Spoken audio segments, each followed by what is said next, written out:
Ma'am అమావాస్య రోజు పుట్టినా, లేకపోతే చనిపోయినా అసలేం చేయాలి? మంచిదంటారా అమావాస్య రోజు పుడితే? లేదంటే ఎలా? అంటే హ్మ్. Good question. అయితే ఇక్కడ అమావాస్య రోజు అంటే ఏ జీవి ఎప్పుడు పుట్టాలి అనేది మన చేతుల్లో లేదు. అవును. కానీ మనకి ఒక నానుడి ఉండేది. హ్మ్. అమావాస్య ఆడపిల్ల పుడితే అదృష్టవంతురాలు లక్ష్మీదేవి అంటారు. లక్ష్మీదేవి కూడా అమావాస్య రోజే పుట్టింది. హ్మ్. మనకి దీపావళి రోజు అమ్మవారిని పూజ చేస్తుంటాం కదా! అవును. పౌర్ణమి రోజు అంటే ఇక్కడ హ్మ్. ఏంటంటే అమావాస్య రోజు ఆడపిల్ల పుడితే హ్మ్. అదృష్టము, అవును. మగపిల్లాడు పుడితే దురదృష్టము. హ్మ్. పౌర్ణమి రోజు ఆడపిల్ల పుట్టినా, మగపిల్లాడు పుట్టినా అదృష్టమే అనమాట. హుహు. అంటే అమావాస్య చంద్రుడు లేని సమయం కాబట్టి హ్మ్. అంటే ఆ దృక్పథంతో చెడు అంటారు. ఆ రోజు పుట్టిన వాళ్ళు దొంగలవుతారంటారు. హ్మ్. ఏదో అది యాదృచ్ఛికంగా అనడమే తప్ప, హ్మ్. అట్లాంటివైతే ఎక్కడా మన శాస్త్రపరంగా కానీ, మన మ పెద్దలు చెప్పింది గానీ, ఆ దొంగతనాలు, దొంగ అవుతుంది అట్లాంటివేం లేదు. కానీ ఆడపిల్ల కనుక పుడితే హ్మ్. ఇటు పుట్టింటికి, అటు అత్తింటికి కూడా చాలా అదృష్టమవుతుంది. ఓకే. ఎందుకంటే లక్ష్మీ అమ్మవారు కాబట్టి. హ్మ్. తర్వాత ఆమె చేత దానాలు ఇప్పించకూడదు. ఓకే. ఆడపిల్ల చేత అమావాస్య రోజు హ్మ్. ఆడపిల్ల పుట్టినట్టయితే కనుక, హ్మ్. ఆమె చేత దానాలు ఇప్పించినట్టయితే కనుక, అది ఎవరైతే దానం తీసుకున్నారో వాళ్ళకి సర్వసంపదలు వెళ్ళిపోతాయి. ఇచ్చిన వస్తువే కాదు. హ్మ్. హుహు.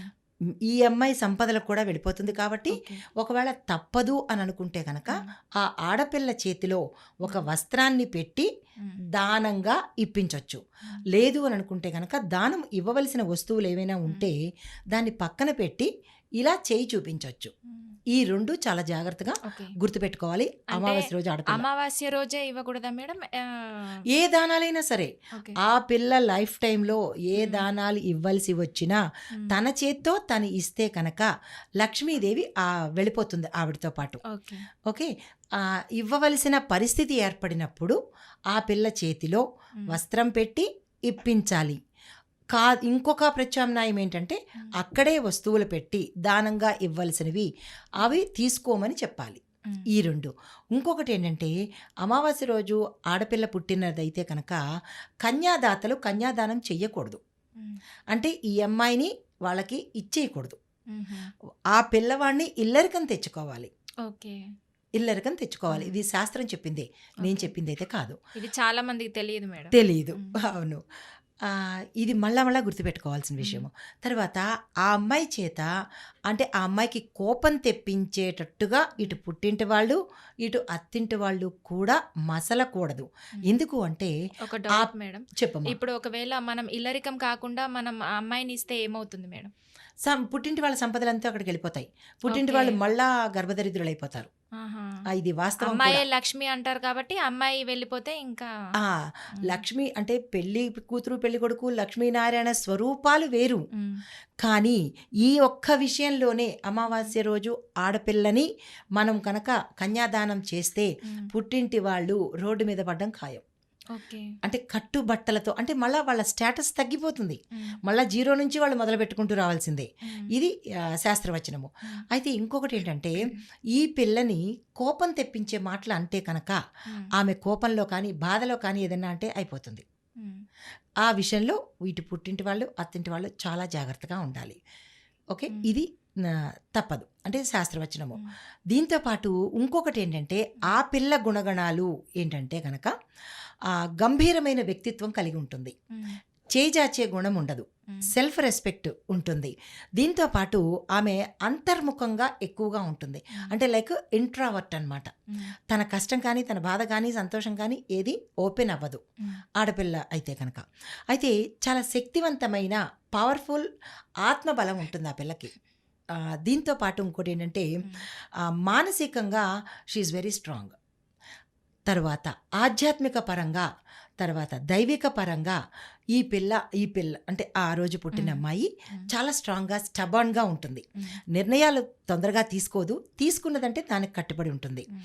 దీంతో పాటుగా ఏంటంటే తల్లిదండ్రుల మీద హ్మ్. ఎప్పటికీ మమకారం ఉంటుంది. హ్మ్. మిగతా ఆడపిల్లలకి ఉంటుంది. కానీ హ్మ్. ఎక్కువగా పర్సెంటేజు ఈ హ్మ్. ఆడపిల్లకి. ఎందుకంటే చంద్రుడు మాతృస్థానము. హ్మ్. ఎక్కువగా ఆడపిల్లకి అభిమానం ఉంటుందనమాట.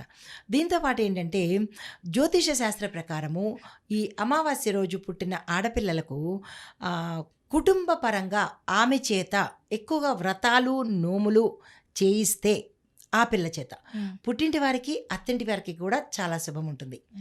ఈ విషయాన్ని అంటే ఇప్పుడు ఇక్కడ ఒక చిన్న విషయం చెప్తాను.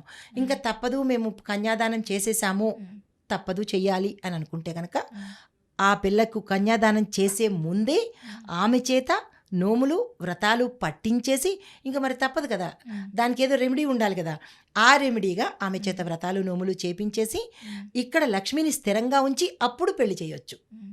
అంటే మేడం ఇప్పుడు నార్మల్ అమ్మాయి అంటేనే అసలు లక్ష్మి కదా, అవును. అమ్మాయిని పంపించేస్తే ఆటోమేటిక్గా కట్నం ఇచ్చేస్తాం, అన్నీ లక్ష్మి అనేది కొంతవరకు అయితే పోతుంది. ఆ, ఇప్పుడు అమావాస్య రోజు పుట్టిన అమ్మాయి కూడా ఇస్తే లక్ష్మి పోతుంది అని అన్నారు కదా, దానికి దీనికి ఏంటి మేడం?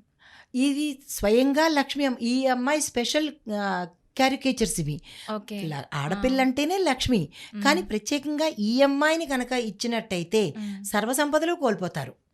కానీ ఆ అమ్మాయి మిగతా అమ్మాయిల్ని దానంగా ఇచ్చినప్పుడు అంటే కన్యాదానం చేసినప్పుడు ఎంతవరకు ఖర్చు పెట్టుకుంటామో అంతే, మళ్ళీ మిగిలిన ఆస్తిపాస్తులు ఉంటాయి, అంటే జీరోకి వెళ్ళే లెవెల్ ఉండదు. ఓకే. కానీ ఈ పిల్లని ఇచ్చేటప్పుడు మాత్రం కంపల్సరీగా జీరో లెవెల్కి వెళ్ళిపోతారనమాట. అది వీళ్ళిద్దరికీ తారతమ్యం తేడా అనమాట. అయితే అమావాస్య రోజు మరణించడంలో కనుక ఈ పుట్టినప్పుడు ఇవి విశేషాలు. ఆ పిల్లని చాలా జాగ్రత్తగా చూసుకోవాలి, అత్తవారైనా పుట్టింటి వారైనా ఆ పిల్లని కోపం తెప్పించకూడదు, ఈ విశేషాలు. అయితే మరణించినప్పుడు అంటే మనకు పుట్టుక తెలీదు, మరణము ఎప్పుడో తెలీదు, కానీ ఆ రోజు మరణించినట్టయితే కనుక పితృలోకానికి డైరెక్ట్గా వెళ్ళిపోతాడు ఆ జీవి. ఓకే.